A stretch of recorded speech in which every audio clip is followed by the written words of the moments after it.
কাফের হইতে হইলে আপনার কি লাগবে? অস্বীকারী কে? এই তিনটা জিনিস নিয়ে ভিডিওটা লম্বা হচ্ছে আসলে, এবং আজকে সবে কদর আল্লাহ সুবহানাহু ওয়া তাআলা এটাকে 1000 মাসের চাইতে উত্তম বলেছেন। ঠিক আছে? ইন্না আনজালনাহু ফি লাইলাতুল কদর ওমা আদরাকা মা লাইলাতুল কদর লাইলাতুল কদরি খায়রুম মিন আলফি শাহর। এখানে আলফুন মানে 1000, যে লাইলাতুল কদর 1000 মাস থেকে উত্তম। তাই এখানে 1000 মাসের চাইতেও বেশি, বেশিটা আমি বাদ দিলাম। 1000 মাস যদি আপনি এটাকে 12 দিয়ে ক্যালকুলেট করেন 86 বছরের চাইতেও বেশি হয়। তা আমরা উম্মতে মুহাম্মাদি আসলে 86 বছর বাঁচাটাই টাফ।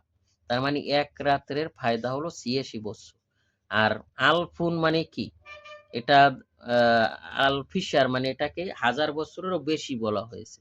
তার মানে আল্লাহ সুবহানাহু ওয়া তাআলা যে কত বলেছেন, এটা আল্লাহ সুবহানাহু ওয়া তাআলা তো হাজার হাজার বছরও বলতে পারেন, ঠিক না? তা আমরা যদি 1000 মাস ধরি তাহলেও আমাদের কি হয়? 86 বছরের মতো হয়। তাই এক রাতে 86 বছরের ফায়দা হয়। আল্লাহ সুবহানাহু ওয়া তাআলা যেন সবাইকে এই ফায়দাটা দিয়ে দেয়। ওকে, তাহলে এর পরের যেটা বলা আছে ওইটা আমরা পড়বো, যে ইন্নাল্লাযীনা কাফারু সাওয়াউন আলাইহিম আআনজারতাহুম আম লাম তুনজিরহুম লা ইউমিনুন।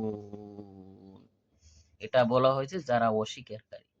ইন্নাল্লাযীনা কাফারু, নিশ্চয়ই যারা অস্বীকার করে, সাউন আলাইহিম, তাদের সাউন আলাইহিম আনজারতাহুম, তাদের সমান কথা হলো আনজারতাহুম আমলাম তুনজিরহুম লা ইউমিনুন। আপনি তাদেরকে বুঝান আর না বুঝান, তারা ঈমান আনবে না।